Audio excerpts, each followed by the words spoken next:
Hello, welcome to the sideboard here at the StarCityGames.com Modern Open in Indianapolis. I'm Nick Miller alongside our number 12 on the leaderboard, Todd Stevens. How you doing, sir? Very good, Nick. Good to have you here on the sideboard. We've seen you play quite a bit over the last year. You've kind of been going all in on the SCG Tour here. And you were definitely playing the Eldrazi in Modern pre-bannings. Yep. And now you have brought a Bant Eldrazi deck to the table here, post-Eye of Ugin banning. And it seems to be doing pretty well for you. 5-1 so far.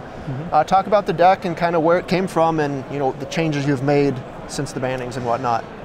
All right, so when Eye of Ugin was still legal, the Bant Eldrazi first came on the scene from LSV, and he brought out Eldrazi Displacer and Drowner of Hope and showed the power between those two cards. And even with Eye of Ugin banned, that's still just an incredibly powerful synergy.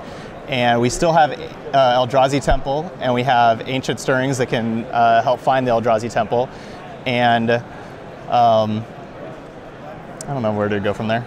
Right, so you said you were talking with Michael Majors. He had given you kind of a list off the top of his head, and then you started filling in the rest of the gaps? Yes, Michael Majors just kind of came up with the Bant deck, him and Jerry, because Jerry played Green-Red Eldrazi last weekend, and it wasn't last weekend. It was like 2 weekends ago. 2 weekends ago. And they were just playing with a Bant deck in their head, and they thought it might even be better. And so I just went from there and been testing it and added a few cards. Right, so we used to have things like Endless One and Eldrazi Mimic because those cards were so good with Eye of Ugin. No longer in the format though. You got some other all-stars to the format. Noble Hierarch, Tarmogoyf, these cards are good everywhere. Might as well slot them in here. Yeah, I mean, I loved them in Naya Company whenever I played Naya Company earlier in the year. They're just Noble Hierarch and Tarmogoyf are just great cards that have just pillars of the format. And right now with the Eldrazi costing so much, sometimes you need something to do early game, and what's better than Hierarch and Tarmogoyf? Yeah, some of the strongest plays you can make on the curve. Of course, you got Path to Exile to go along with Ancient Stirrings as a good way to find the Eldrazi you're looking for. Yeah, I started with Dismember as a removal spell, and it just costs too much life, even though it is so efficient.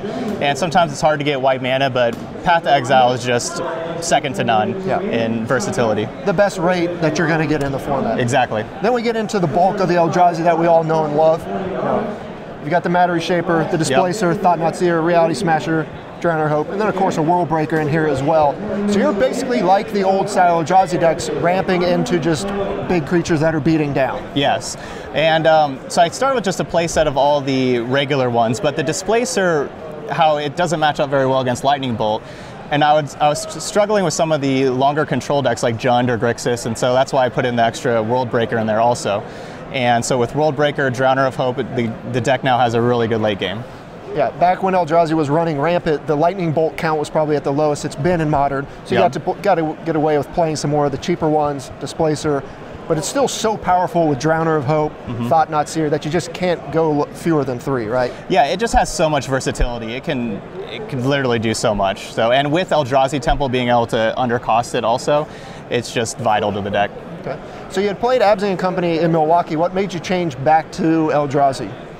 Well, Abzan Company is it is the best deck in the format, if you ask me, but I was just expecting so much hate for the deck, and I saw so much hate there that I was just tired of trying to slosh through all the hate, and I just wanted something new. I just wanted to play big creatures. That's my style, like Naya Company, just play huge creatures and just smush people. Right. Which brings us to the sideboard. You said Abzan Company is a very tough matchup. So not 1, not 2, not 3, a full 4-play set Grafdigger's Cage here to kind of shut down the Abzan Company matchup? So I started, so the Abzan Company matchup, you can't win game 1. So you need something in your sideboard. So I started with multiple Grafdigger's Cages and Rest in Pieces, because Rest in Peace is great against Jund and Grixis as well as other decks. But whenever I added Tarmogoyf into the deck, then I was really not too happy to be playing Rest in Peace anymore, because I'd have to board them out. And so Grafdigger's Cage, the other great part about Grafdigger's Cage is you can find it with Ancient Stirrings. If you just have Ancient Stirrings in your opener, that's almost always a Grafdigger's Cage with 4 of them. And so I just, instead of playing 2 and 2, I just went full bore on Cage. Right. Ancient Stirrings also let you find Engineered Explosives, which you have 2 of in here. more answers to certain cards? Yeah, engineered explosives is actually something that I thought of late that really helps against Merfolk, which is a pretty tough matchup because Merfolk can handle big creatures pretty easily. And if you play against something like Boggles, if Cedric's playing or anything, you have to have something for that deck. Or just Zoo can just flood the board. And so an early engineered explosives against those kind of decks are just great. Yeah, Cedric bringing Boggles back to the back to the front of the modern community, and now everyone's like, I got to make sure I have something to beat Boggles. 3 timely reinforcements here, 2 Stonian Silence. We see these cards in all modern decks with white mana, basically. Right. The timely is pretty important because your burn matchups, Zoo matchups are also pretty bad matchups game 1. They're just too fast and can kill you too easily. And so the life gain is very important when you're playing slower 4, 5, and 6 mana creatures. Slower 4/4 and 5/5s. Yeah. Eldrazi Temple lets you play him a little ahead of curve. Yep. The blue here allows you to splash some negates, some counter magic for things like Coco and other things. Yeah, I countered a negate against a Bring to Light earlier when I was playing Jeff Hooglin to win game 3. Negate's just always important, but you don't really want more than 2 because you don't want to be drawing multiple negates and not have any pressure. Yeah.